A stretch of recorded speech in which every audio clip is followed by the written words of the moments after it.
함께 봉독하겠습니다. 자, 로마서 9장 19절에서 21절까지 19절 21절 시작. 그러면 내가 내게 어찌하여 그분께서 여전히 잘못을 찾고 계시며 누가 그분의 뜻을 거역하겠느냐라고 말하리라. 이 사람아, 내가 누구이기에 하나님께 대꾸하느냐? 지음을 받은 것이 지은이에게 어찌하여 나를 이같이 만들었느냐고 말할 수 있겠느냐? 토기장이가 같은 진흙덩이로 하나는 귀 쓸 그릇을 하나는 천하게 쓸 그릇을 만들 권한이 없겠느냐. 아멘.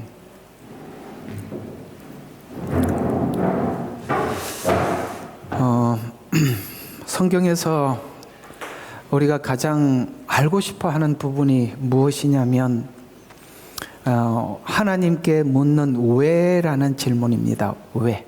그렇죠? 예. 하나님, 예를 들어서 우리가 우주 만물을 하나님이 창조했다고 믿는다고 합시다. 또 하나는 또 우리가 주님 안에 이렇게 하나가 됐고 또 우리가 주님 안에서 이제 구원받았다고 합시다. 그러고 난 이후에 우리가 주님을 깊이 만나면 왜 저 같은 것을 하나님 만나 주시고 구원해 주셨습니까? 라는 왜라는 질문이 나게 되고, 또 하나는 주변에 있는 많은 사람들이 있는데 또 저 사람들은 왜 주님을 만나지 못하는 것입니까? 라는 질문도 하게 되겠죠. 조금 더 나가면 정말 나는 왜 이런 국가에 태어났습니까? 또 질문이 되겠고, 저는 왜 이런 부모를 만났습니까? 또 질문이 되겠고, 그래서 우리는 이 왜라는 질문을 하나님 앞에 끊임없이 하게 되고, 또 하나는 모두 다 이런 생각들을 합니다. 이제 우리가 하나님 만나면 내가 지금 왜라는 많은 퀘션에 대해서 묻고 싶은 게 참 많다, 이런 생각이 드시겠지만 저는 이 욥기를 쭉 강의를 하면서 느껴지는 부분이 뭐냐면, 아마도 이 세상에 욥만큼이나 하나님 앞에 질문을 하고 싶은 사람이 또 누가 있을까라는 생각이 들지 않으세요? 그렇죠? 의인이 왜 고난을 받아야 되느냐? 이거는 우리에게 가장 묻고 싶은 질문 아니겠습니까? 왜 이렇게 도덕적인 사람이, 훌륭한 사람이 이렇게 많은 사람들에게 탄압을 받고 억압을 받아야 합니까? 또 질문이 되겠죠. 욥기는 뭘 향해서 가는 거냐면, 예수님은 의로우신 분인데 의로우신 분이 왜 고난을 당했는가를 설명해 주려고 하는 것입니다. 우리는 자기 질문을 하고 있지만 하나님은 하나님 이야기를 하고 있었던 건데, 우리는 하나님은 하나님 이야기를 하려고 그러는데 우리는 우리 질문만 꺼내고 있는 거예요. 이런 게 되겠습니다. 근데 오늘은 어쨌든 이 부분에 대해서 우리가 확실하게 해두지 않으면 이 하나님의 주권에 대한 질문이 끝이 없게 되고, 그렇죠? 예, 주권에 대한 질문은 끝이 없게 되고, 우리는 이 질문이 많은, 말도 안 되는 질문들을 만들어낼 수도 있기 때문에 오늘은 이 주권에 대한 하나님께 질문에 대해서 하나님이 오늘 답을 하고 있지 않습니까? 그래서 이 토기장이와 진흙이라는 비유를 통해서 우리에게 대답을 하고 있는 이 내용을 통해서 우리가 하나님 앞에 말도 안 되는 질문에 대해서 우리가 좀 정리를 하고, 이제는 도리어 우리 질문보다는 하나님의 이야기를 듣는 쪽으로 기울여졌으면 좋겠습니다. 아시겠죠? 그래서 우리가 성도들도 두 가지 유형이 있어요. 하나님이 나에게 뭐라고 말씀하시는가라고 이렇게 생각하고 예배에 나와서 말씀을 듣는 사람들은 사실은 굉장히 수준이 있는 사람들입니다. 어떤 측면에서 수준이 있는 사람이냐면 자기 질문을 하는 게 아니라 하나님이 내게 무엇을 말씀하시려고 하는가를 질문한다는 것은 하나님의 주권에 대해서 내가 받아들이겠습니다 라는, 그걸 넘어선 사람들은 하나님이 내게 뭐라고 말씀하실까라고 생각을 하겠지만, 아직도 거기에 미치지 못하는 사람들은 자기 질문을 가지고 하나님께 묻죠. 그러다 보면 이제 설교자들은 두 가지 형태로 나눠지게 되겠죠. 사람 입장에서만 설교하는, 이렇게 사람이 하나님 앞에 묻는, 그죠? 그것만 설명해 주는 사람이 있겠죠. 그건 아마도 아직도 좀 신앙이 어린 사람이 아니겠습니까? 성도가 아니겠습니까? 그러나 하나님의 주권을 뭐든지 믿고 받아들이는 쪽에 있다면 여러분들은 하나님이 내게 뭐라고 말씀하십니까? 저는 하나님 말씀을 듣겠습니다 라고 있겠죠. 근데 우리가 오늘 여기 9장이라는 이 부분은 바로 자기 질문을 가지고 하나님 앞에 나가느냐, 하나님이 우리에게 뭐라고 말씀하시냐는 이 부분에 대해서 어쩌면 이게 전환점이 될 수도 있다는 것이죠. 그렇죠? 이것만 뒤집어질 수 있다면 여러분들은 내 인생은 왜 그래? 나는 왜 이렇게 태어났어? 하나님 왜 저는 잘하는 것 같은데 제게 왜 이렇게 고난이 많은 겁니까? 라고 이제 우리 질문을 마치고 하나님의 뜻을 구하고 하나님의 말씀을 듣는 쪽으로 갈 수 있으리라고 생각할 만큼 오늘 이 9장은 굉장히 중요한 전환점이기도 하고 우리 많은 사람들이 하고 싶은 질문이기도 합니다. 이 두 가지가 다 있으니까 뭐 이리 갔다 저리 갔다 정신이 하나도 없네요. 이 두 개가 같이 있어서. 자, 우리 한번 계속 보면 우리 지금 쭉 왔던 강해들 한번 정리를 한번 해보면 앞에 계속되었던 질문들을 하나님께서는 오늘 이게 우리에게 이제 대답을 하고 있어요. 계속 앞에는 질문들이었어요. 근데 오늘은 대답이거든요. 그래서 토기장이와 진흙 비유를 통해서 정리를 하고 있는데, 자, 오늘 14절에 보면 이러므로라는 말이 이런 게 있어요. 하나님께 불의가 있는가? 이게 이제 우리가 하나님 앞에 하는 질문들이 이상하게 하나님은 불의하고 나는 옳다고 설정을 해놓고 끊임없이 질문을 해왔다는 거예요. 이해가 가요? 예. 인간이 가지고 있는 악한 성품 중에 하나가 뭐냐면 자기가 악하다는 것을 인정하지 않는다는 거예요. 여러분 스스로는 여러분 악한 것 같아요? 선한 것 같아요? 성경에 그래, 하나님이여 내게 선한 것 하나도 없나이다라고 이야기를 하거든요. 그러니까 이걸 인정을 하면 자기 질문 자체가 악하다는 걸 인정하게 되는데, 그걸 인정을 하지 않으니까 모든 것은 자기가 피해자라고 생각하니까 피해자 입장에서 하나님 앞에 질문들이 얼마나 저속하겠어요. 그렇죠? 그래서 이제 14절이 하나님 앞에 이제 하나님 우리에게 하나님께 불의가 있느냐라는 질문을 하는데, 아직도 하나님 은혜를 모르면 하나님 불의가 많습니다라고 온갖 질문을 하겠지만, 그러나 하나님께 불의가 있느냐라는 질문에서 18절에는 하나님은 왜 어떤 사람은 긍휼히 여기시고 어떤 사람은 완악하게 하십니까? 에서 누가 그분의 뜻을 거역하겠느냐라는 질문에 대한 결론이 오늘 이건데, 자, 이게 18절 제가 아주 깊게 설명을 했던 것으로 이해를 합니다. 하나님은 우리의 깊고 깊은 마음의 심중에 있는 것을 하나님 많이 아신다 라고 제가 여러분들에게 말씀을 드렸습니다. 이상하게도 우리는 아주 악한 것은 우리 속 심중 깊은 곳까지 들어가서 이상하게 세월이 지나면 그것이 내가 내 스스로 무슨 마취가 된 듯한 그게 선으로 착각하고 삽니다. 여기까지 이 부분까지 여러분들이 동의하십니까? 이걸 성경은 이렇게 표현하고 있어요. 빛이 세상에 왔으되 사람들이 어두움을 더 사랑하는 고로. 아시겠습니까? 그 빛 가운데는 나오는 게 아니라 이 어둠이 숨더라는 거예요. 근데 이상하게 우리 그리스도인들이 착각하는 부분 중에 하나가 뭐냐면 이런 부분일 수 있어요. 뭐냐면은 나는 빛 가운데 다 꺼내놨다. 아니요, 진짜는 다 숨어버렸어요. 맞아요, 안 맞아요? 예, 진짜는 다 숨겨놓고 적당한 것만 회개하고 끝냈습니다.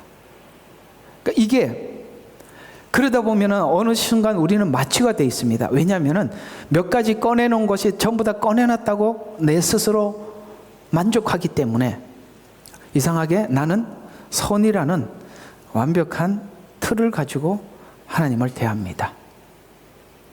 이 부분에 대해서 우리는 정말 조심해야 되는 부분이 아니겠어요? 근데 우리는 하나님 앞에 도리어 자기의 완악함은 생각하지 않고 하나님께 뭐라고 질문한다고요? 왜 하나님은 누구는 긍휼히 계시고 누구는 왜 완악하게 하십니까? 이 질문밖에 못 한다는 거예요. 근데 그 바로를 중심으로 제가 말씀을 드렸죠. 바로가 그 정도일 줄이야 몰랐죠. 모든 사람들이 바로가 생각할 때는 그는 신이라고 여겨졌습니다. 가장 선하다고 생각했습니다. 그러니까 하나님을 만났을 때 그의 악은 어떤 것도 비교할 수 없는 완악한 악을 가지고 있었다는 것이죠. 우리는 선이라는 탈을 쓴 만큼 악하다는 걸 알아야 됩니다. 그래서 그 부분만 우리가 인정을 하게 되면 하나님 앞에 질문이 아니라 들으려고 할 것입니다. 바로 요 부분이 듣느냐 말하느냐의 차이입니다. 그래서 교회는 은혜 받은 사람들은 들으려고 하고 그렇지 않은 사람들은 말을 하려고 하는 것입니다. 자기 주장이 강한 겁니다. 그렇습니다. 지나가겠습니다. 그렇습니다. 자, 근데 오늘 이제 20절에 하나님께서 이 질문하는 그 사람 앞에 서서 아주 엄숙하게 말합니다. 내가 누구냐?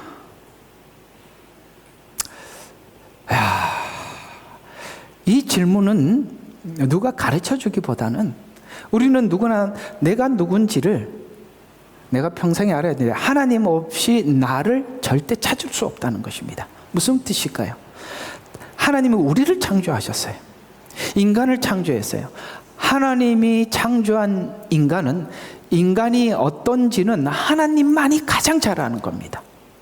저는 이 부분에 대한 고민과 생각을 전들 왜 안 했겠습니까만 제가 이 부분에 대해서 완전히 정리를 하고 정의를 내렸던 지점이 어떤 지점이었냐면은 내가 누구냐라는 이 질문 앞에 하나님 앞에 참 오랫동안 묻고 또 질문을 해왔었습니다만 그러나 이 내가 누구냐라는 이 질문에 우리가 답을 얻기까지 참 우리 모두 다 어렵지 않습니까? 이것이 예수 그리스도 밖에서는 결코 내가 누군 줄을 결론을 내지를 못합니다. 그러나 우리가 주님을 만날 때만이 내가 누군 줄을 알게 되는 거거든요. 그래서 내가 누구냐라는 이 질문이 마치 욥기 이제 오늘 욥기의 예를 들어서 욥에게 하나님 네가 누구냐라는 질문을 끝에 가서 하거든요.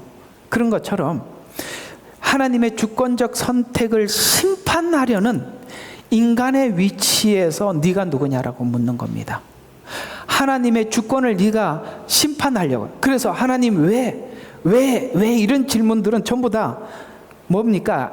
인간의 입장에서 하나님을 심판하기 위해서 질문을 하는 거라는 거예요. 이 이야기가 지금 당장은 이해가 안 되시더라도 곰곰이 생각을 좀 많이 해보셔야 되는 겁니다. 우리 질문에는 하나님을 심판하고자 하는 의도가 우리 안에 있는 거예요. 맞죠? 예. 그걸 묻는 거예요. 그러면서 인간은 하나님의 주권을 이해하거나 판단할 수 있는 입장이 아니라는 질문을 하려는 것입니다. 인간의 질문은 하나님의 주권을 판단하려 합니다. 하나님은 왜 이렇게 하십니까? 어떤 사람에게는 긍휼을 베푸시고 누구에게는 책임을 물으십니까? 그러나 하나님은 하나님과 우리 사이에 위치를 질문하고 계십니다.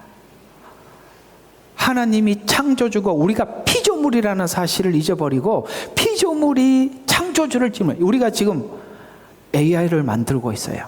로봇을 만들었어요. 우리가 심혈을 기울여 가지고 잘 만들었어요. 근데 이 인간이 만든 AI와 로봇가 우리에게 나를 왜 이렇게 만들었느냐? 나는 왜 청소 로봇으로 만들었느냐? 아시겠어요? 이렇게 질문을 한다면 만든 사람이 얼마나 황당하겠어요.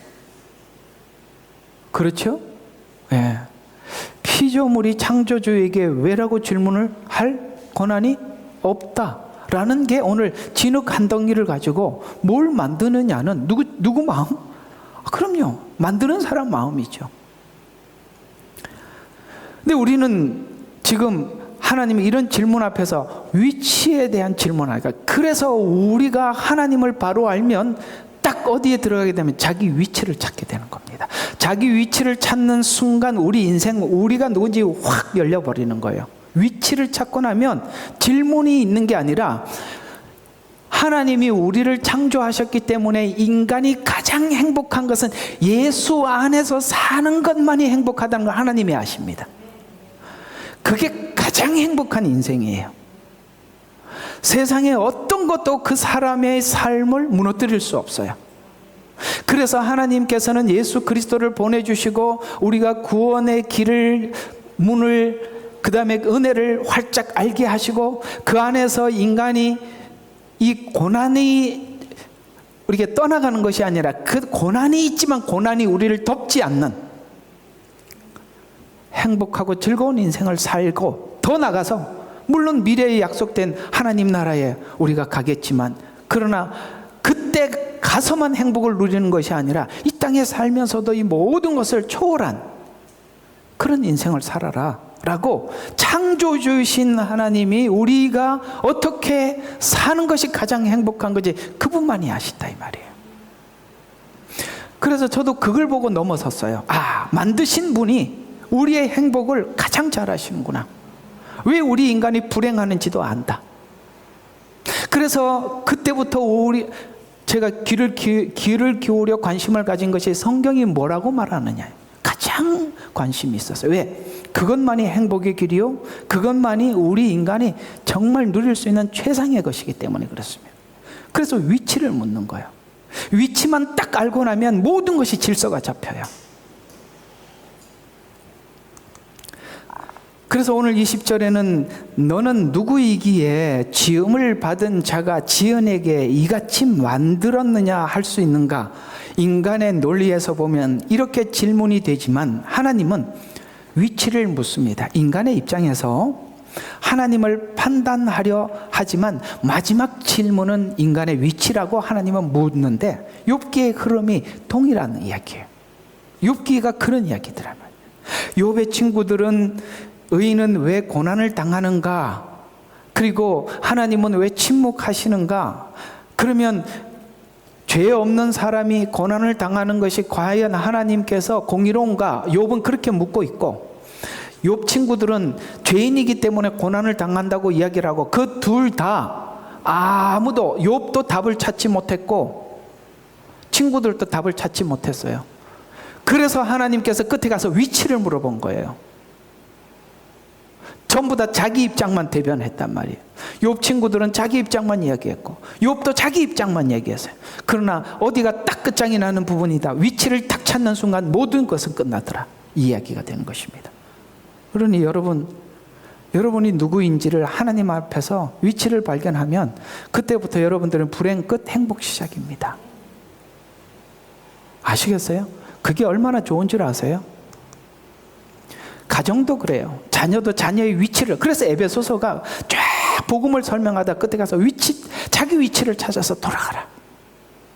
아비들아, 아내들아, 자녀들아, 상전들아, 종들아, 직장에 가서 상전들, 일하는 종업원들아, 아빠, 엄마, 자녀들아, 서로 관계가 자기 위치를 찾을 때 가장 행복한 거다.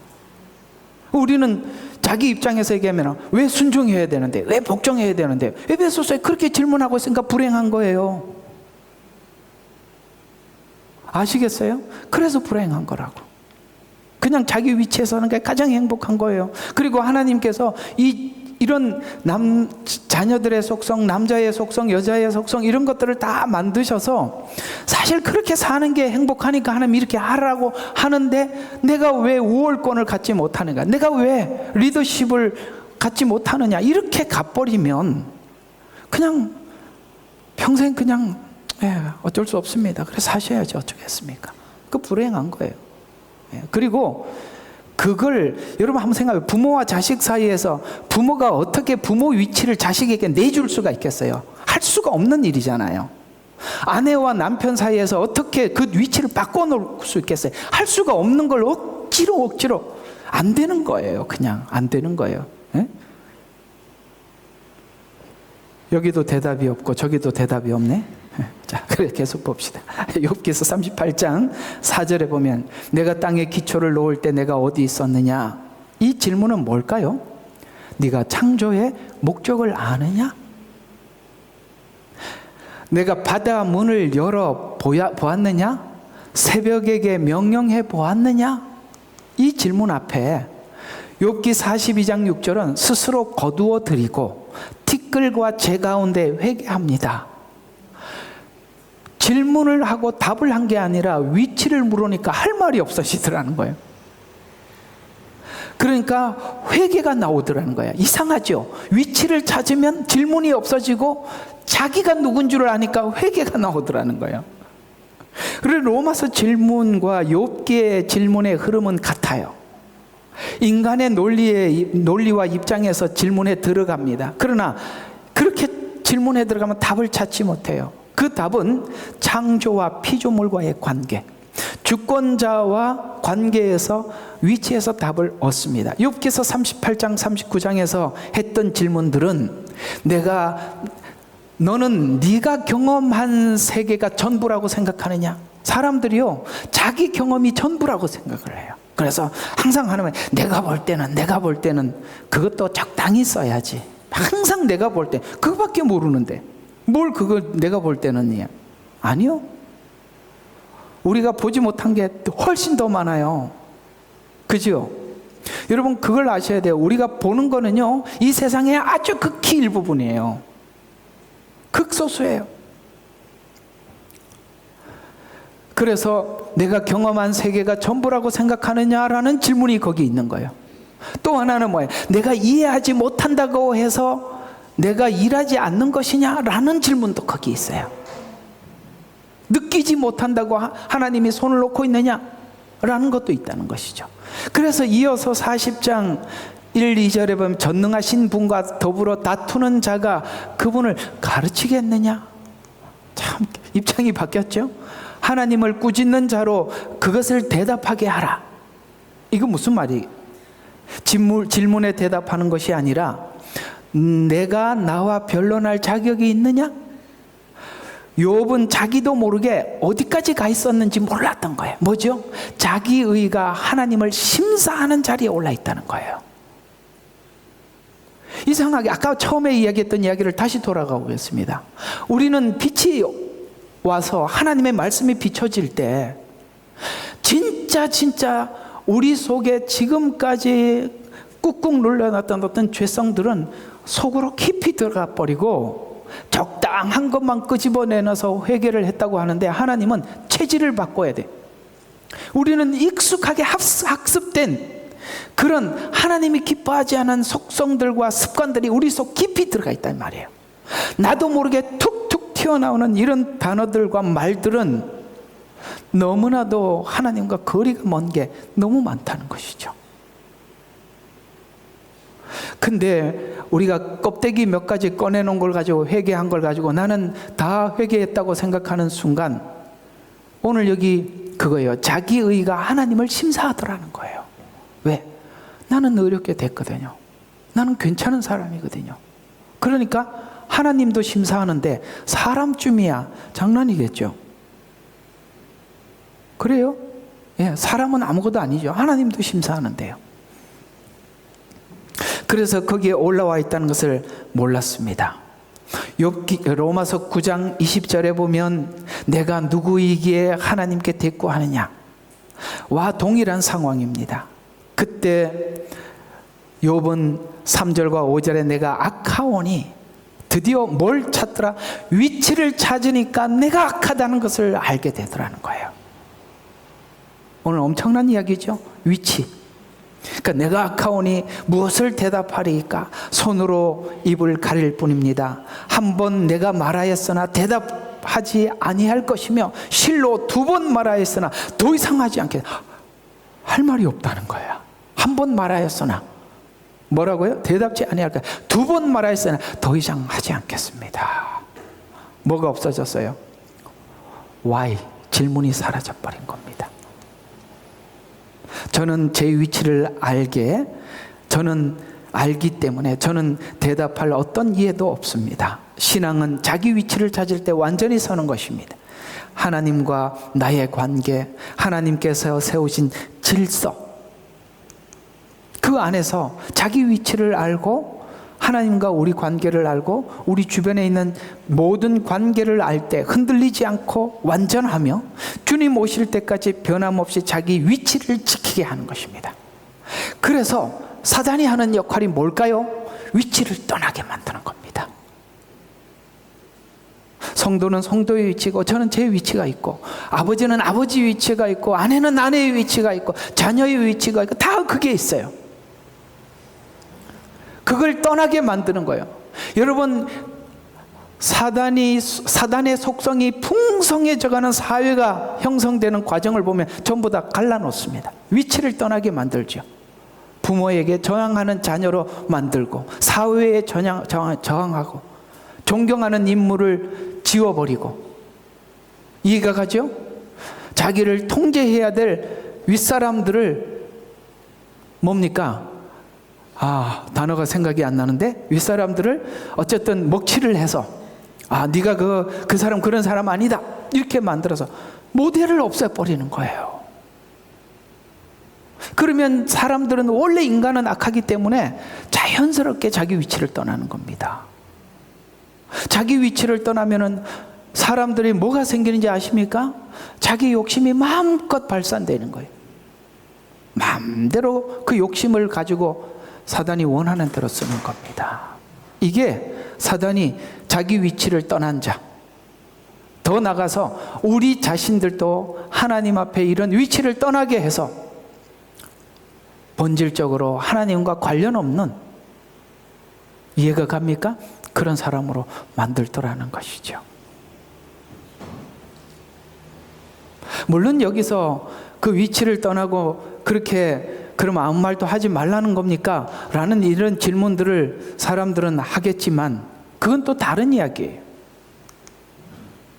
6절과 7절에 계속 보면 주께서 회리바람 가운데서 욥에게 대답하여 말씀하시기를, 남자답게 내 허리를 동이라, 내가 내게 요구하리니 내게 표명할지니라 라고 합니다.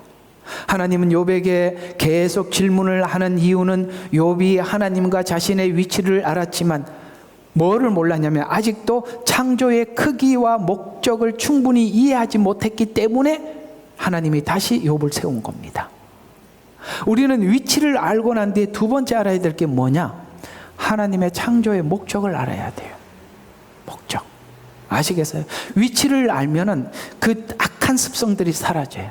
두 번째, 그 다음 하나님께서 욥을 왜 이 긴 시간 뭘 했냐? 창조의 목적이, 욥을 창조한 목적이 있다는 거예요. 여러분 개개인을 하나님이 부르신 목적이 있다는 거예요. 그것 때문에 하나님이 욥을 이 긴 시간 지금까지 끌고 온 거거든요. 그러니까 하나님과 자신의 위치를 알았지만 아직 창조의 크기와 목적을 충분히 이해하지 못했기 때문인데, 창조의 크기와 목적과 크기를 알아야 지난날 겪었던 뭐를 알게 되느냐면 고난의 목적을 알게 되는 거예요. 그때서야 이 목적 때문에 그랬구나. 그러면 옛날에 있었던 그 수많은 어려운 시간들, 고난의 시간들, 내가 왜 라는 이 질문들이 전부 다 나에게는 황금이 되고 보석이 되는 거예요. 진주가 되는 겁니다. 여러분, 우리는 각자가 자기가 그런 생각을 합니다. 나는 정말 특별한 인생을 살아왔다. 여기 다 물어보면 다 특별해요. 여러분만 특별한 게 아니고 참 희한한 인생을 살았다. 다 희한합니다. 나는 내 계획대로, 내가 여고 시절 때 꿈꿔왔던 미래, 내가 고교 시절에 꿈꿔왔던 미래, 여러분 그대로 된 사람 손 좀 들어봐. 왜 손을 안 들어요? 아무도 없을걸요. 초등학교 다닐 때 애들한테 제일 많이 물어요. 너 나중에 뭐 될래? 그러면은 경찰하고 선생이 제일 많아. 왜 그런지 아세요? 경찰 나쁜 놈들 잡아가거든. 그리고 꼼짝 못하니까. 선생님, 애들 떠들 때 이놈, 그러니까 애들 나는 아무리 말을 해도 말을 안 듣는데 선생이 한 번 말을 안. 이게 다 뭐냐면 그 권위에 복종하는 인간이 그래요. 근데 하나님께서 각 사람에게 고유한 특성을 주셨거든요. 그걸 살리려면 우리는 첫 번째 알아야 되는 게 자기 위치를 찾아야 되고, 두 번째 그것을 하나님께서 광을 내서 세상에 꺼내 놓으려면 이대로는 안 되니까 문질러야 돼. 불 속에 들어갔다가 불순물을 빼야 돼요. 우리 속에 있는 악의 불순물이 빠지고 나면 너무너무 아름다운 사람들이 한 사람 한 사람이 그렇게 귀하고 아름다울 수가 없는데 그게 있는 한 하나님이 창조한 그 목적을 세상에 빛을 낼 수가 없는 것입니다.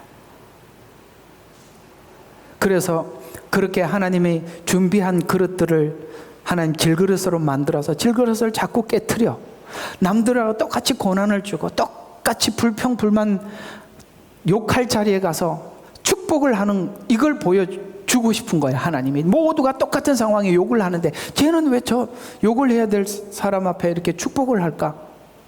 라고 하나님이 세상에 그 사람을 통해서 하나님이 사람을 바꿀 수 있다는 거예요. 이렇게 이 사람이 이렇게 위대할 수 있다는 걸 하나님 꺼내놓고 싶은 거예요. 그래서 목적을 충분히 이해하지 못했기 때문일 것입니다. 창조의 크기와 목적과 크기를 알아야 지난날 겪었던 우리들에게 찾아온 고난의 목적이 그래서 그런 거구나. 그래서 그걸 우리가 다 소화하고 나면 누구보다 멋진 사람이 되는데 아직도 그게 불만이면 훈련 중, 바벨론에 있는 중입니다. 창조의 목적과 내 위치, 그 다음에 고난은 그릇을 넓히는 작업입니다. 그릇을 넓혀서 공간을 만들어야, 아시겠어요? 그릇을 넓혀 공간을 만들어야만이 하나님의 목적을 채울 수 있기 때문에 내가 만든 공간은 너무나도 좁고 하나님께 담겨봐야 내 거하고 섞여서 소용이 없어요. 그래서 하나님 두 가지 작업, 하나는 공간을 넓히는 것, 두 번째 깨끗게 하는 것. 아무리 금그릇이라도 귀하더라도 지혜가 탁월하고 학벌이 탁월하고 그렇더라도 금그릇이라도 더러우면 평생에 쓸 수가 없는 거예요. 질그릇이라도 깨끗하면 쓰는 거예요. 금그릇은 어쩌다 한번 쓰지만 질그릇은 항상 쓰는 거예요. 아시겠습니까? 중요한 것은 그릇이 아니라 깨끗하냐는 문제예요. 그리고 그것이 작으면 담을 게 없죠. 하나님이 넓히시고 깨끗하게 하셔서 하나님 걸 담고 싶은 거예요. 그게 하나님의 창조의 목적이라는 거예요. 여러분 개개인에게. 8절에 보면은 내가 나의 심판을 모요화시키려느냐? 내가 나를 정죄함으로써 내가 의롭게 되려느냐? 욥이 이런 마음으로 하나님 앞에 계속 불평했다는 걸 지금과 한 번도 몰랐어요. 이해가 가요? 친구들에게 한 말의 깊은 이면에는 뭐가 있었어요? 하나님을 정죄함으로써 내가 의롭게 되려고 하느냐? 하나님 앞에 질문에는 뭐가 있다? 하나님을 심판하고 정죄가 있다는 거예요. 하나님을 내가 심판하고 하나님을 내가 정죄하는 것이 질문 속에 있다는 거예요. 그래서 네가 옳고 내가 틀렸다라고 말하고 싶은 거냐? 뭐 이런 이야기죠. 그래서 로마서 9장의 답이 핵심인데 질문하는 목적이 너의 의를 세워서 너의 옳음을 증명해서 하나님의 판단이 틀렸다고 만들려는 것이냐? 그 논리가 하나님 왜 이렇게 예정했습니까? 누구에게는 긍휼을 베푸시고 누구에게는 이렇게 하나님이 심판하십니까? 이게 예정으로 질문하는 거냐? 아니면은 네 마음이 그렇다고 하는 거냐? 이런 질문들이 전부 다 우리를 하나님을 각색해서 이해가 갑니까? 이런 것들이 마치 논리인 양 주장을 하는. 그래서 이렇게 보면 이 학문이라는 이름으로 참 이런 걸 나누는 것이 하나님이 들으실 때는 어떠실까? 라는 생각을 해보게 되는 것입니다. 그러나 하나님의 답은 굉장히 간단합니다. 매우 간단합니다. 뭘 대답하는지 아십니까? 성경은 모두가 어디를 향해서 가는지 아세요? 십자가를 향해서 갑니다. 인류 역사는 모두가 창조 이후에는 십자가를 향해서 가요. 구약은 뭘 향해서 가냐? 성육신을 향해서 가고 성육신의 목적이 우리의 구속이다라고 구약은 끊임없이 한 군데로 모든 성경은 한 군데로 모아집니다. 그리고 이 구속과 그 다음에 십자가의 복음이 이제는 세상으로 향해서 나가는 게 신약이에요. 아시겠어요? 구약은 십자가를 향해서 오고 신약에서는 이 복음이 세상으로 확장해 나가는 거예요. 너희는 가서 모든 족속으로 제자를 삼아 아버지와 아들과 성령의 이름으로 침례를 주고 내가 분부한 것을 가르쳐주게 나가라는 거예요. 이게 성경의 역사의 전부예요.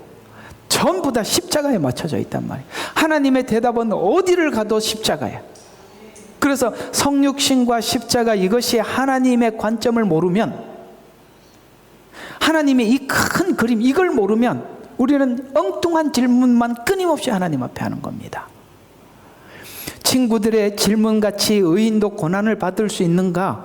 인간의 이성으로는 이해가 되지 않습니다. 참 이상한 것은 하나님은 하나님의 아들인 예수님은 의인인데 의인이 고난을 당해 죽으신 것에 대해서는 별로 관심이 없고 자신이 의로운데 내가 왜 고난을 받아야 하는 데만 집요하게 질문을 한다는 거예요. 참 이게 얼마나 인간이 자기 위주고 자기가 보는 세상으로 세상을 보려고 하는지를 말해주는 겁니다. 우리가 하나님의 말씀을 들으려고 할 때는 의인인 예수님께서 나를 위해서 왜 죽었는지가 그 가슴 속에 들어오면 듣기 시작하는데 내 인생은 왜 이래요? 이렇게 가기 시작하면 우리는 엉뚱한 질문만 계속 만들어내더라는 것이죠. 의인도 고난 받을 수 있는가? 그것은 예수님께만 해당되는 말입니다. 왜 하나님의 아들이 죽어야 하는가는 질문은 내가 누구인가 질문이 죄인 입장에서 정리되어야 한다고 그때 해답을 얻게 된다. 죄인이라는 사실. 의인이 왜 죽었느냐? 의인인 예수님이 왜 죽었느냐? 죄인인 나를 위해서 죽었다. 이것이 우리 안에서 완벽하게 복음 안에서 정리가 되고 나면 우리는 정말 얻고자 하는 답을 다 얻게 되는 것입니다. 우리가 평생 이걸 성경을 통해서 발견하는 것이죠.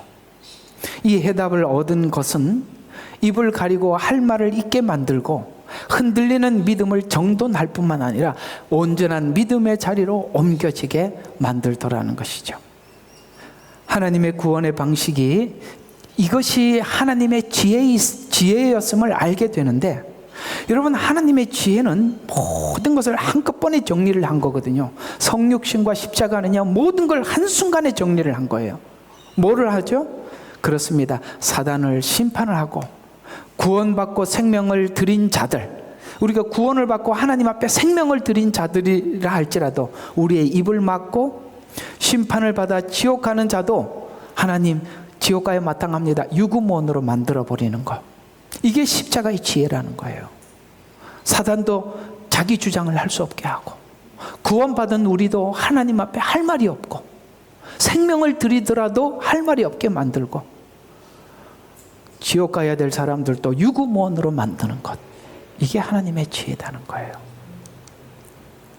고린도전서 1장 18절에서 25절에 보면 이 말씀을 이렇게 잘 설명해 주고 있습니다. 십자가를 전파하는 것이 멸망하는 자들에게는 어리석은 것이지만, 아니 뭐 이렇게 구원이 간단해 이렇게 한단 말이에요. 어리석은 것이지만 구원받은 우리에게는 하나님의, 어디를 봐도 하나님의 능력이고 하나님의 지혜가 보이더라는 거예요. 그래서 이렇게 말합니다. 우리에게는 하나님의 능력이라 내가 지혜 있는 자들의 지혜를 멸하고, 그러니까 똑똑한 사람들의 질문을 싹 없애버렸다는 거예요. 그 다음에 총명한 자들의 명찰을 없애리라. 네가 아무리 똑똑해도 하나님의 지혜, 사단의 입을 막고 구원받은 자들 우리도 할 말이 없게 만들고, 심판받을 자도 맞습니다, 나는 영벌을 받아야 마땅합니다, 이렇게 만드는 것이 하나님의 지혜다. 그러면서 하나님이 우리에게 이렇게 질문합니다. 지혜가 어디 있느냐? 학자가 어디 있느냐? 세상의 변론자가 어디 있느냐? 하나님께서 세상의 지혜를 어리석게 만드는 것이 아니냐? 하나님의 지혜에 있어서 세상이 그 지혜로 하나님을 알지 못했기에 하나님께서 복음 전파의 어리석음, 이게 놀라운 겁니다. 이게 무슨 뜻인지 아십니까? 이건 성경은 이 부분을 이렇게 설명을 하고 있어요. 우리가 죄인 되었을 때 이미 하나님께서는 십자가에 죽으시고 구원을 완성해 놓고 사람의 입을 통해서 구원을 완성했다고 전달해서 우리가 믿게 되었으니 우리가 한 게 아무것도 없다는 거예요. 이게 그 말이잖아요. 복음 전파의 어리석음, 우리가 그래서 듣고 믿어서 구원을 받았으니 듣고 믿어서 구원을 받는데 우리가 한 게 뭐가 있어요? 근데 이제 여기 로마서에서는 또 이렇게 얘기해요. 야, 네가 그냥 들은 것 같으냐? 이렇게 묻는 거예요. 보내니가 있지 않느냐? 오늘 새로운 우리 서로 형제 잘 들어요. 보내니가 있지 않느냐? 이상하게 이렇게 모든 우리 주님, 우리가 이 복음을 듣고 만나는 것은 우연히 일어나는 일이 결코 아니라는 거예요. 내가 사람을 보냈다. 그래서 들었다. 근데 이상하게 들었는데 누구는 안 믿는데 나는 믿어져. 그거 하나님의 은혜다. 이렇게 설명을 해감으로써 내가 듣고 믿어서 구원받았습니다라는 말을 입을 막아버린다는 거예요. 나중에 보니까 하나님이 보냈고, 나중에 보니까 하나님의 믿음을 주었고, 그래서 내가 믿음이 생겼다 라고 이렇게 설명을 하고 있는 거거든요. 그래서 저 복음 전파가 세상이 볼 때는 얼마나 어리석은, 우리 전도해 보면은 너무 쉬워서 안 믿는 사람들이 너무 많아요. 그죠? 아이고 천국, 예수 믿고 천국 그렇게 간단해? 그게 어리석음으로 보인다는 거예요. 그러나 우리가 그걸 알면 알수록 하나님의 지혜요, 알면 알수록 자발적인 변화요, 알면 알수록 우리 생애가 모든 생애를 하나님 앞에 드리는 거예요. 여러분 너무 수박 거덜기로 결론을 내리지 말고 지금도 저와 여러분은 이 십자가의 은혜의 크기와 깊이를 배워가는 중인데, 죽을 때까지 배워도 모르고 천국 가야 그때서야 환하게 다 보일 겁니다. 우리는 부분적으로 알 뿐이에요. 여기서 해봐요. 오늘도 제가 이 내용도 한 단편에 불과한 거 아니겠어요? 그래서 믿는 자들을 구원하시기에 기뻐하느니라. 근데 이상하게 이러면은 우리가 그 십자가가 안 보인대요. 유대인들이 왜 안 보이느냐? 표적을 구한다는 거예요. 메시아가 와서 통치하고 다스리고 이런 표적을 구하고, 헬라인들은, 이방인들은 그 당시에 철학 문화였어요. 이걸 보고 이것도 좋은 서적이네. 여기 여기 심리학에 있네. 여기 법 조문이 있네. 야, 여기 유명. 여러분 이런 것들이 사실은 우리가 알게 모르게 그냥 하나님의 말씀을 묵상하는 정도로 끝내버리면, 오늘 헬라인들이 추구했던 게 뭐라고요? 지식을 구하는 거예요. 여러분 성경은 지식이 주체가 누구냐면 여기 있는 뭔가를 발견하는 게 아니라 하나님 그 뭔가 내게 주시는 말씀을 찾아내는 게 아니라 예수가 보여요. 그게 지혜란 말이에요. 그러니까 유대인들은 표적을 구하고 헬라인들은 지혜를 찾지만 우리는 십자가에 못 박히신 그리스도를 전파하노니 되게 미련해 보여도 이게 진짜라는 거예요. 매일 예수 이야기만 들어도 그게 진짜라는 거예요. 그래서 그리스도를 전파하노니, 이것은 유대인에게는, 자, 이게 이제 로마서 9장 끝부분에 나와요. 거치는 것이 되어서 거기서 넘어져 버린 겁니다. 어떻게 거쳤죠? 어떻게 거쳤죠? 네. 메시아가 와서 모든 걸 통치해 줄 줄 알았어요. 그게 거치는 것이 되었어요. 왜 자기들은 그 메시아를 기다렸냐면은 율법을 지켜 완전한 사람은 자기들밖에 없고, 메시아가 오면 자기들을 알아줄 것이고, 메시아가 통치하면 자기들이 모든 걸 천년 왕국가처럼 다스릴 거라고 표적을 구한 겁니다. 복음이 이해한 대로 예수님을 기다린 거예요? 전혀 아니죠. 그렇습니다. 이게 안 깨트려지니까 예수님이 왔을 때 못 알아본 거거든요. 그래서 유대인에게는 거치는 것이 되고 헬라인에게는 어리석은 것이 되지만, 부르심을 받은 성도들에게는 뭐가 되느냐면, 유대인이나 헬라인들에게나 그리스도는 하나님의, 우리는 어디를 봐도 하나님의 능력이에요. 성육신도 능력이요, 십자가도 능력이요, 율법도 능력이에요. 그 다음에 하나님의 지혜니라. 이는 하나님의 어리석음이 사람의 더 지혜롭고 하나님의 연약함이 사람보다 강하기 때문이라. 이야, 그래서 말씀이 전부인 거야. 우리 생각 다 내려놓고 그냥 맞는 거야. 다 맞는 거야. 다 옳은 거야. 여기 뺄 게 하나도 없다는 거야. 인간은 원인을 질문하지만 인간은 원인이 자신에게 있다고 생각하지 않기 때문에 하나님께 계속 질문을 합니다만, 하나님의 지혜는 관계 회복을 통해서 만들어낸 지혜다라고 말씀하고 있어요. 이 이야기가 굉장히 중요해서 이 별을 2개를 만들어 놓은 거예요. 왜냐하면 다시 한번 보세요. 인간은 원인을 질문을 해요. 그렇죠? Why? 왜? 이렇게 원인을 질문을 하지만 인간은 원인이 자기에게 있다고 생각하지 않는다 이 말이에요. 왜 상대방에게 질문을 하느냐면 내게 문제가 없다고 생각하기 때문에 남인데 답을 찾는 거예요. 내게 문제가 있다면 회개로 갈 텐데 내게 문제가 없다고 생각하기 때문에 남에게 책임을 뒤집어 씌우기 위해서 질문을 한다. 성경은 그렇게 말하고 있어요. 아니, 목사님 언제는 질문 많이 하라며요.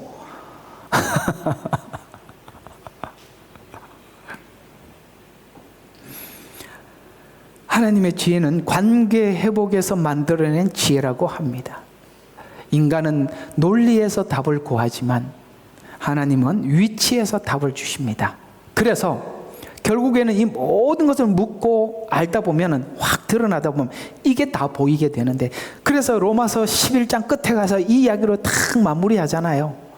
하나님의 지혜는 하나님으로부터 나온 거야. 아시겠어요? 우리는 그걸 근접도 할 수 없는 지혜인 거예요. 그래서 이렇게 이야기해요. 하나님의 지혜는 주로부터 나와. 창조와 예정. 아시겠어요? 창조를 해놓고 이 마지막까지 설계를 해놨단 말이야. 창조와 예정. 주로부터 나와. 주로 말미암고 예정대로 가는 거야. 십자가로 가는 거야. 아까 말씀드렸죠. 구약은 전부 다 십자가로 모아지고 신약은 십자가에서 흩어지는 거예요. 그래서 뭐예요? 주로 말미암고. 그래서 에베소서가 그 말을 하는 거야. 사랑하는 이로 말미암아 하늘과 땅과 모든 것을 하나로 묶어 말미암아. 예수님을 통과하지 않는 거 아무것도 아니라는 거예요. 주로 말미암고 그 다음에 주로 돌아간다. 요한계시록 보세요. 영광과 찬양이 다 하나님께 가잖아요. 하나님의 지혜는 이게 뭐냐면 특권의식을 없애고 자랑을 없애는 거예요. 우리 인간의 질문 속에는 뭐가 있냐? 특권의식이 있다는 거예요. 하나님, 내가 쟤보다 낫지 않습니까? 라는 특권의식. 또 뭐가 있죠? 자랑이 있어요. 쟤는 저런데 나는 이래요. 이게 있다는 거예요. 그렇기 때문에 그걸 바탕으로 하나님 앞에 계속 질문을 했지만 하나님의 지혜를 알면 알수록 특권의식도 사라져가고 자랑도 없어지더라. 그래서 이방인은 자랑을 없애는 지혜, 인간은 질문을 하지만 하나님은 항상 뭘로 답하냐? 내 아들을 봐라. 그가 하늘 보좌를 버리고 이 땅에 오신 그 마음을 알겠느냐? 모든 모함 거기에 반항하지 않고 묵묵히 십자가를 졌던 내 아들의 마음을 아니, 그게 내 마음이란다. 아시겠어요? 너희들은 나를 죽였지만 내가 살려서 너희에게 생명을 불어넣은. 여기에 누가 답할 수 있겠어요? 아마도 불신자들도 아무리 약한 사람들도 그 하나님의 그 백보자 심판이라는 것은 하나님의 하신 그 은혜가 그냥 모두에게 투영됐다는 거예요. 백보자라는 것은 아무 점도 없이 흠도 없이 모든 사람에게 투영이 됐다는 거예요. 그때 그 사람 죄가, 여러분 감사한 게 여러분들은 지금은 회개하지만, 지금 회개해서 구원을 받지만 그들은 거기서 구원받을 기회가 없는 상태에서 자기 죄를 본다고요. 그게 불행한 거라고요. 백보자가 뭐예요? 점도 없고 흠도 없어서 누구나 다 투영이 돼서 다 보이는 거예요. 그래서 뭐 하나님이 뭐 이렇게 재판을 해갖고 뭐 지옥, 그게 아니라 스스로 제가 지옥 가면 이렇게 된다고요. 우리는 지금 자발적으로 여기서 회개하지만 걔들은 거기 가서 보여. 근데 놀라운 건 거기서 뭐가 없어요? 기회가 없다고요. 그래서 여러분과 제 생애 속에 기회는 살아 숨쉬는 요 시간밖에 없는 거예요.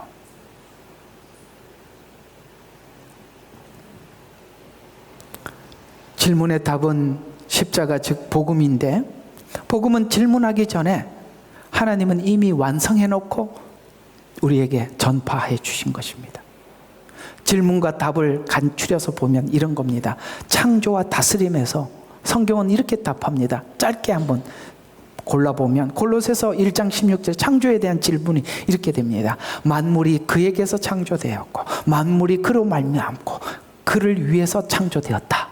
이렇게 창조를 설명합니다. 그를 위해서, 그가 그로 말미암고 그를 위해서 창조되었다. 그러면 다스림에 대해서 우리의 질문에 대한 대답은 이렇습니다. 히브리서 1장 3절이죠. 그의 능력의 말씀으로 만물을 붙드시며 창조한 우주를 다스릴 수 있느냐? 잠깐만요. 이게 조금 지금 이게 상태가 안 좋아서 나갔다가 다시 한번 들어올게요.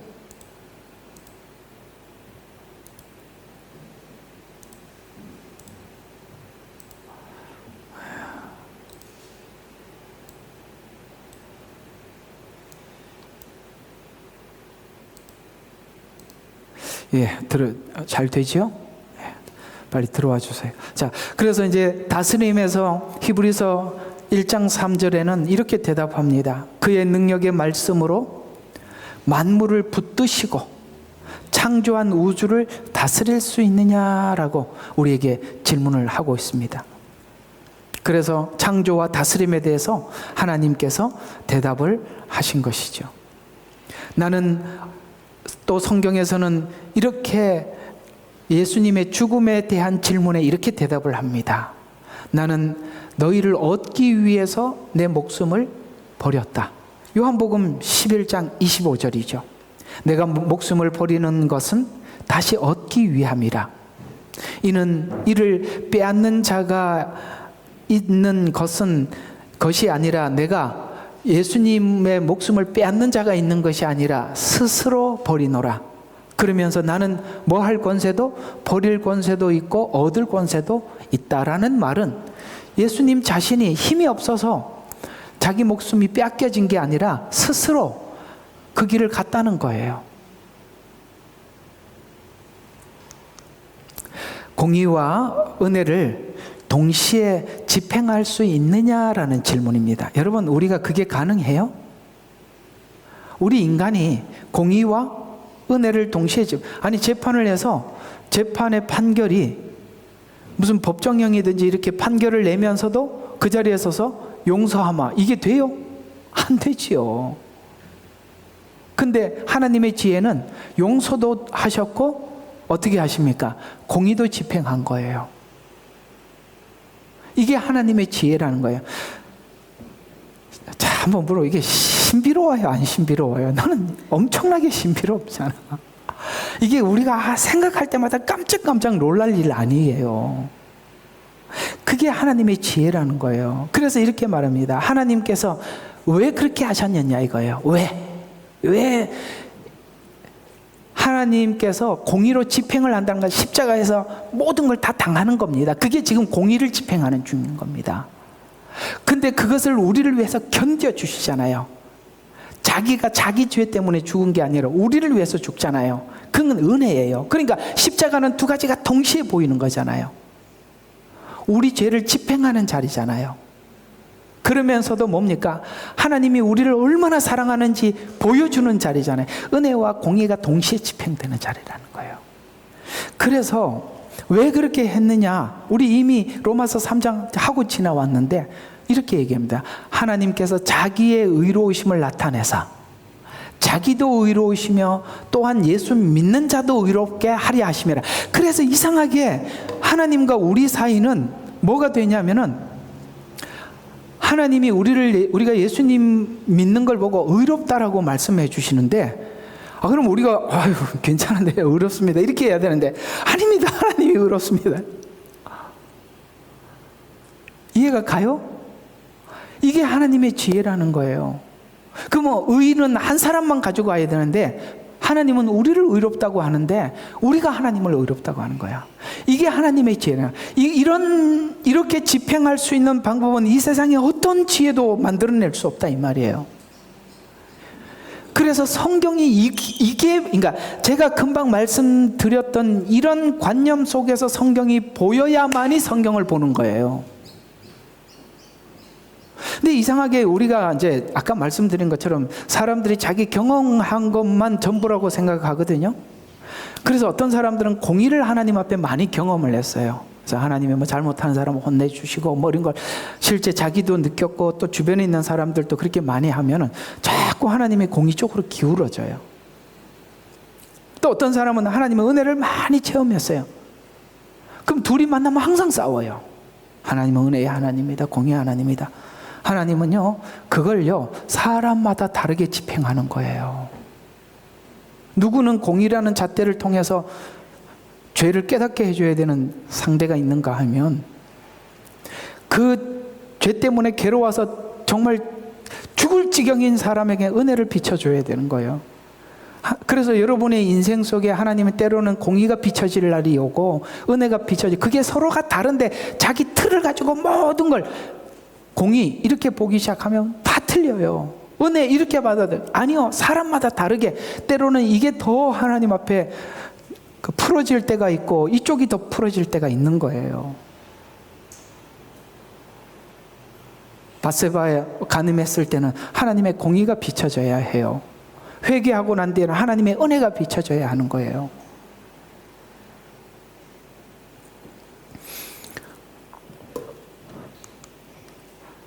악을 다스려서 선을 만들 수 있느냐? 어림도 없는 소리죠. 악을 다스려서 선을 만든다? 누군가가 여러분들을 괴롭히는데 그 괴롭힘을 통해서 선을 만들어내느냐? 십자가라는 재료 없이는 아무것도 못하는 거예요. 이거는 할 수가 없는 일이죠. 악은 악이고 선은 선이지 어떻게 악을 선으로 만들어요? 그죠? 보통 우리는 선을 악으로는 잘 만들어도 악을 선으로 만드는 능력은 전혀 불가능한 일이죠. 그래서 골로새서 2장 15절 그러니까 통치자들과 권세자들의 무장을 해제시켜 그 악이 어떤지 드러내. 여기 말하는 통치자들과 권세는 악한 사단의 세력을 등에 입은 정치 권력을 통해서 하나님께서 우리가 이렇게 다 개개인 이게 악이 숨어서 활동을 하니까 잘 안 보이니까 정치 권력자들이 공개적으로 자기 악을 드러낼 수 있으니까 하나님이 권세자들을 통해서 악을 드러낸다는 거예요. 봤지? 악이 어떻게 움직이는지 뒤에서 어떻게 무슨 배경인지 알지? 이걸 하나님이 드러내 주신다는 거예요. 이게 언제 이게 가장 분명하게 드러났었죠? 예수님 십자가에 못 박을 때. 사람들이 그때 기득권자들이 누구였습니까? 제사장들과 서기관들 아니겠어요? 그래 그들이 그 당시에 자기의 말에 힘이 있고 권세가 있으니까 사람들을 불러놓고 뭐라 그랬습니까? 죄를 찾아내라. 이런 악이 어디 있냐 이 말이에요. 그런 악이 있어요 없어요? 누구 하나 세워놓고 얘 무슨 죄를 지었는지 빨리 얘기해봐. 이런 죄가 어디 있어요?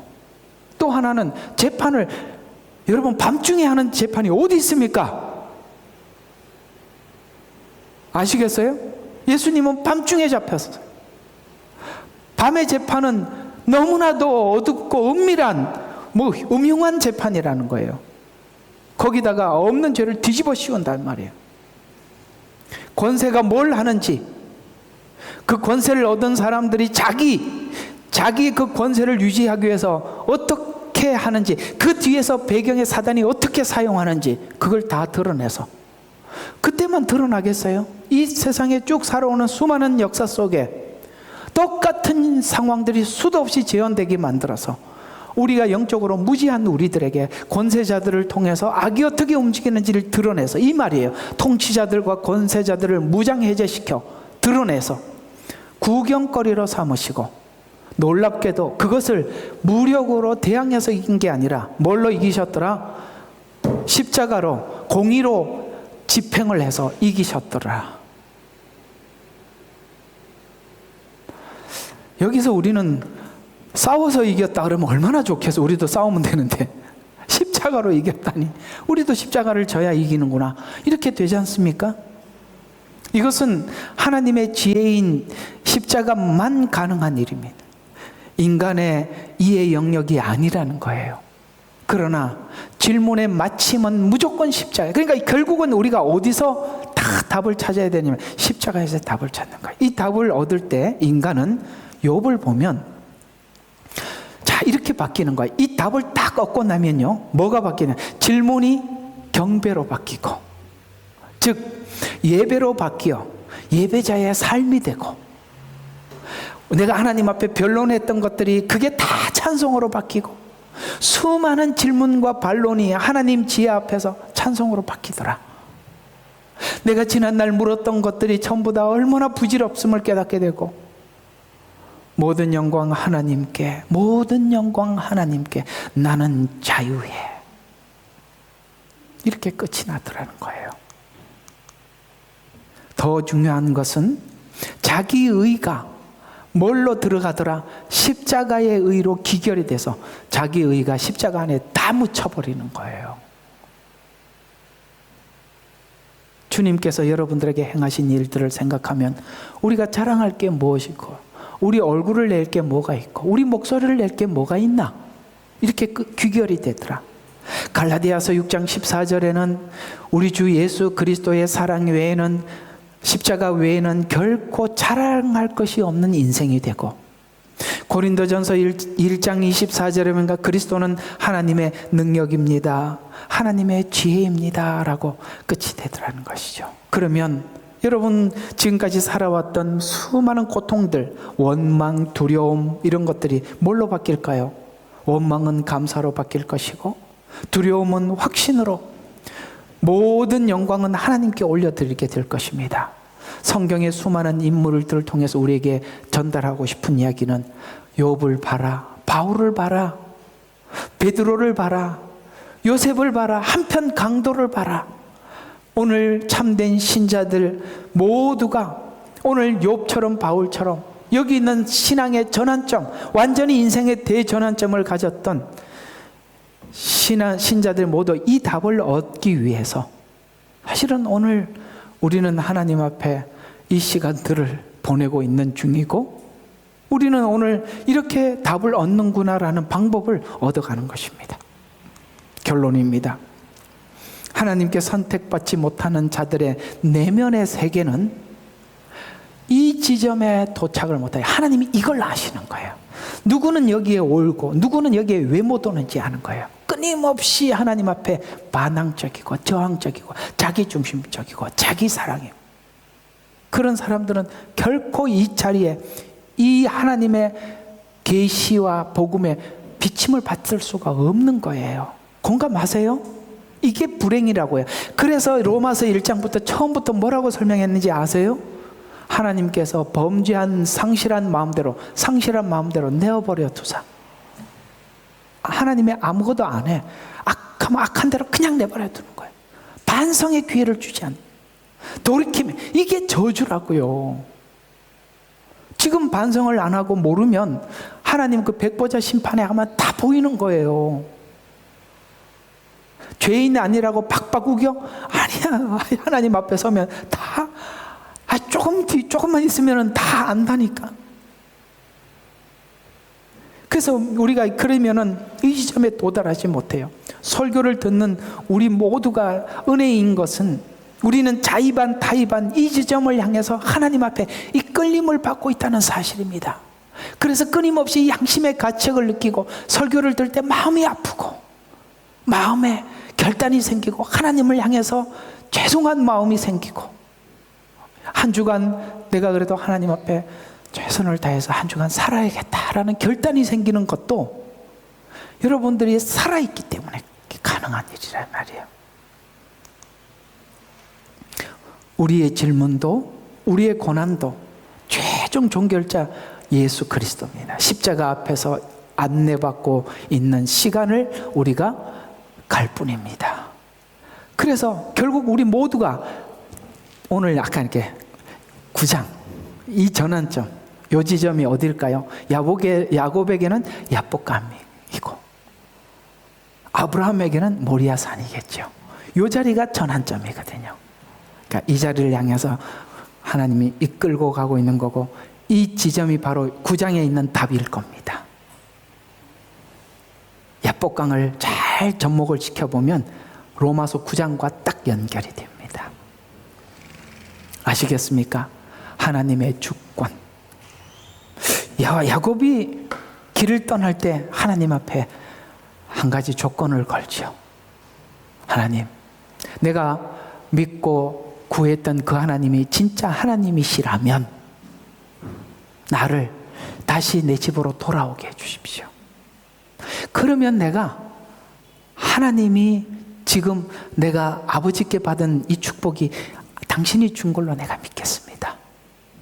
그러면 내가 11조를 드리고라는 말은 하나님의 주권을 내가 믿습니다라는 이야기예요.